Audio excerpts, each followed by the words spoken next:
بسم اللہ الرحمن الرحیم۔ السلام علیکم، کیسے ہیں آپ سب بچوں؟ آج میں آپ کو اردو کی جماعت 5ویں کتاب کا لیکچر دوں گی۔ حکایات سعدی سبق ہے حکایات سعدی ملاح کا انتقام۔ ایک دفعہ حضرت سعدی رحمۃ اللہ علیہ کشتی میں سفر کر رہے تھے۔ ان کی کشتی کے پیچھے ایک اور کشتی آ رہی تھی جس میں کچھ مسافر سوار تھے۔ اتفاق سے ایسا ہوا کہ وہ کشتی بھنور میں پھنس کر الٹ گئی اور مسافر غوطہ کھانے لگے۔ کشتی بھنور میں پھنس گئی مطلب سمندر کی لہروں میں پھنس گئی اور کشتی الٹی ہو گئی۔ مسافر غوطے کھانے لگے مطلب ڈوب رہے تھے پانی میں۔ ان میں 2 سگے بھائی بھی تھے۔ ایک امیر آدمی نے جو ان دونوں کا ناشتا تھا، اس نے کشتی کے ملاح سے کہا جس میں حضرت سعدی رحمۃ اللہ علیہ بھی سوار تھے، اگر تو ڈوبنے والوں کو بچا لے تو میں تجھے منہ مانگا انعام دوں گا۔ انعام کا سنتے ہی ملاح نے دریا میں چھلانگ لگا دی اور دونوں سگے بھائیوں میں سے ایک کو بچا لایا، دوسرا ڈوب گیا۔ یہ دیکھ کر حضرت سعدی رحمۃ اللہ علیہ نے ملاح سے کہا اس کی عمر ہی باقی نہ رہی تھی، اس لیے اسے نکالنے میں تجھ سے تاخیر ہو گئی۔ ملاح نے ہنس کر جواب دیا، یہ بات سچ ہے، لیکن اسے بچانے کی میری اپنی خواہش بھی نہ تھی، اور اس کی وجہ سے یہ بڑے دنوں کی بات ہے۔ میں جنگل میں سفر کرتے ہوئے تھک کر ایک جگہ بیٹھ گیا تھا۔ اتفاقاً یہ دونوں بھائی اونٹ پر سوار ادھر سے گزرے۔ ایک بھائی نے مجھے تھکا ماندہ دیکھ کر اونٹ پر سوار کر لیا تھا، لیکن دوسرے بھائی نے لڑکپن میں مجھ کو کوڑا مارا تھا۔ اسے ڈوبتا دیکھ کر مجھے وہ بات یاد آ گئی تھی، اسے ڈوبنے دیا۔ اس نے مجھے خواہ مخواہ کوڑا مارا تھا، جبکہ دوسرے کو بچا لیا کہ یہ میرا محسن ہے، اس نے مجھ پر احسان کیا تھا۔ ملاح کی یہ بات سن کر حضرت سعدی رحمۃ اللہ علیہ نے دل میں کہا کہ سچ ہے، انسان اپنے کیے کی سزا پاتا ہے، جو بوتا ہے وہی ہی کاٹتا ہے، جیسا عمل کرتا ہے ویسا اسے پھل ملتا ہے۔ اللہ تعالیٰ نے قرآن پاک میں یہی فرمایا، جس نے نیک عمل کیے اپنے نفس کے لیے اور جس نے برائی کی اپنے نفس کے لیے۔ تلقین کیا ہے اس کی مطلب کیا اس کی ہے، ہمیں یہ کیا سبق ملتا ہے؟ حضرت سعدی رحمۃ اللہ علیہ نے اس حکایت کے بارے میں بتایا کہ انسان کو اس کے اچھے کاموں کا اجر اور برے کاموں کی سزا آخرت ہی میں نہیں بلکہ اس دنیا میں بھی ملتی ہے۔ ٹھیک ہے، جیسا کہ اس نے ایک نے اس کو سزا دی تھی، کوڑا مارا تھا، جس کی وجہ سے آج اس کو ڈوبنے سے بھی نہیں بچایا۔ نیکی کا صلہ۔ زو دان نامی بادشاہ ایک بڑا نیک سیرت اور خوش خصلت تھا۔ نیک سیرت مطلب اچھی اس کی عادت، اور خوش خصلت کا مطلب ہے اچھی عادت۔ ٹھیک ہے، خوش خصلت اچھی عادت اور نیک سیرت اس کی مطلب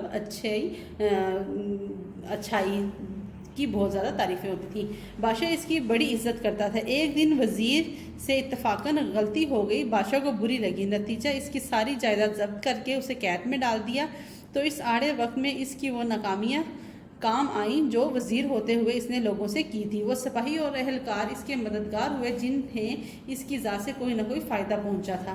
اس طرح اسے محسوس نہ ہوا کہ وہ قید میں ہے۔ اسی دوران پڑوسی ملک کے بادشاہ نے اپنے ایک خاص آدمی کے ہاتھ قید میں پڑے وزیر کے نام خط لکھا، جس میں لکھا تھا کہ ہمیں یہ جان کر بہت افسوس ہوا ہے کہ تم جیسے قابل قدر اور نیک وزیر کو قید کر کے ذلیل کیا گیا۔ اگر چاہو تو تمہاری رہائی کا انتظام کیا جا سکتا ہے، ہم تمہیں اپنا وزیر بنا لیں گے، اگر تمہیں یہ بات منظور ہو تو ہمیں فوراً آگاہ کرو۔ قیدی وزیر نے یہ خط پڑھا تو اس کی پشت پر لکھ دیا کہ حضور نے میرے حال پر مہربانی فرمائی، جس کے لیے میں بے حد شکر گزار ہوں، لیکن تکلیف سے گھبرا کر اپنے آقا سے بے وفائی کرنا مجھے منظور نہیں۔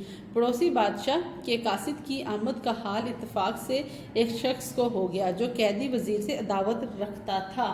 ٹھیک ہے، عداوت کا کیا مطلب ہے؟ مطلب بغض اور کینہ رکھتا تھا۔ اس نے فوراً بادشاہ کو اطلاع کر دی کہ قیدی وزیر فلاں بادشاہ سے مل کر حضور کے خلاف سازش کر رہا ہے۔ بادشاہ نے سپاہی بھیج کر اس قاصد کو گرفتار کر لیا جو وزیر کا جواب لے کر جا رہا تھا۔ بادشاہ نے یہ فیصلہ کر لیا کہ اگر سازش کی بات سچ نکلی تو قیدی وزیر کو فوراً قتل کروا دے گا، مگر جب اس نے قیدی وزیر کا جواب پڑھا تو قیدی وزیر کی وفاداری اس پر ظاہر ہو گئی اور اس کو فوراً آزاد کر دیا۔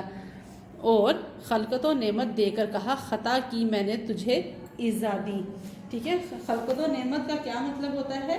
رشک کے لائق شے یا کوئی تحفہ. ٹھیک ہے، مطلب اس کو ایک اچھا تحفہ دیا. اور خطا کی کہ میں نے تجھے ایزا دی، ایزا کا مطلب تکلیف دی. وفادار وزیر نے کہا اعلیٰ حضرت اس امر میں آپ کو کچھ خطا نہیں کی، میری تقدیر میں یہی لکھا تھا. ٹھیک ہے، امر مطلب کام.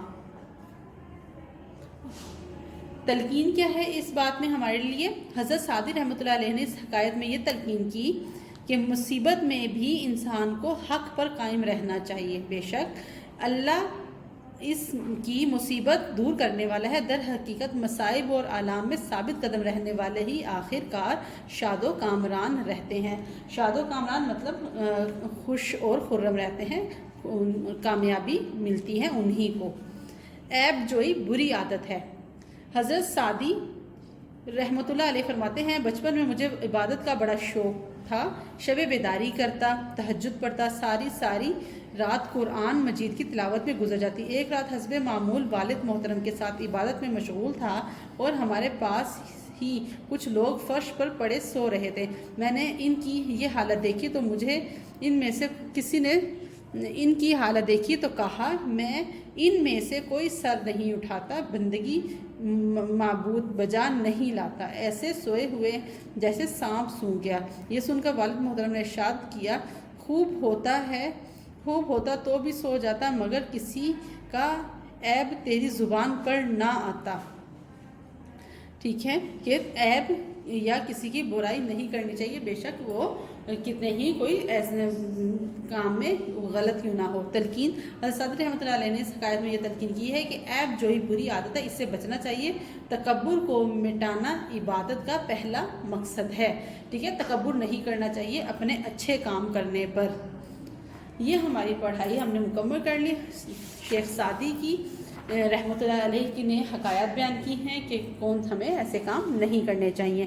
اب ہم آ جاتے ہیں اس کے خالد جگہ پور پہ. اللہ نے قرآن پاک میں یہی فرمایا جس نے ڈیش کیا نیک عمل کیا اور اپنے نفس کے لیے کی، اس نے برائی اپنے نفس کے لیے کی. ٹھیک ہے، اگلی خالد جگہ پور در حقیقت مصائب اور آلام میں ثابت قدم رہنے والے ہی آخرکار شاد و کامران ہوتے ہیں. یہ بیٹا آپ اپنی بک کے اوپر لکھتے جائیں ساتھ ساتھ.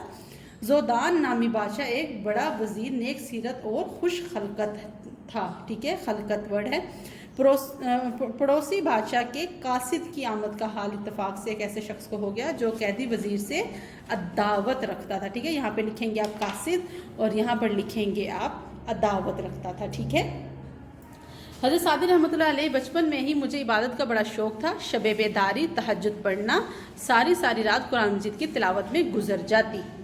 اب ہم آ جاتے ہیں الفاظ کے درست معنی کے سے ملائیں.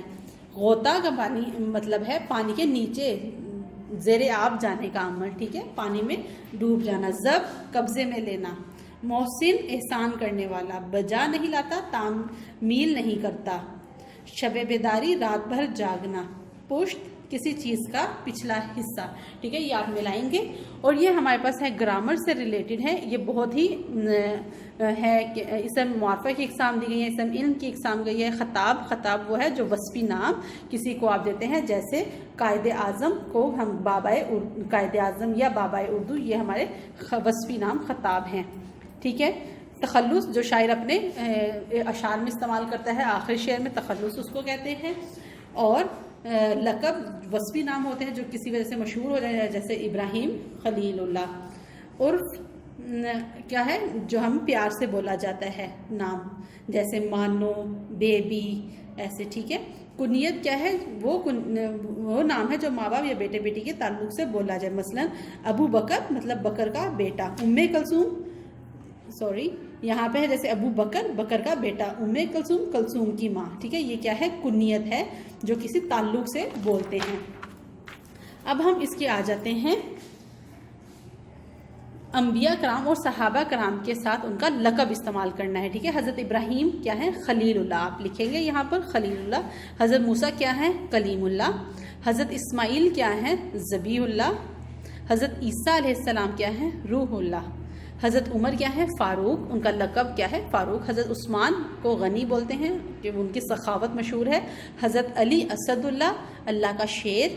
حضرت خالد بن ولید مطلب سیف اللہ، اللہ کی تلوار۔ ٹھیک ہے، یہ ہم نے لکھے ہیں یہاں پر ان کا لقب۔ اور ہمارے پاس آخری سوال ہے، قائد ملت کیا ہے؟ کون ہے ہمارے پاس؟ القاب کن شخصیت کو دیے گئے ہیں؟ قائد ملت کون ہے؟ لیاقت علی خان۔ قائد اعظم محمد علی جناح۔ ٹھیک ہے، مادر ملت کس کا لقب ہے؟ حضرت فاطمہ جناح کا۔ محسن پاکستان ڈاکٹر عبد القدیر خان کا لقب ہے۔ شاعر مشرق علامہ محمد اقبال کا لقب ہے۔ بیٹا آپ نے اس کو اپنے اچھے سے ورک بک کے اوپر فل کرنا ہے، ٹھیک ہے۔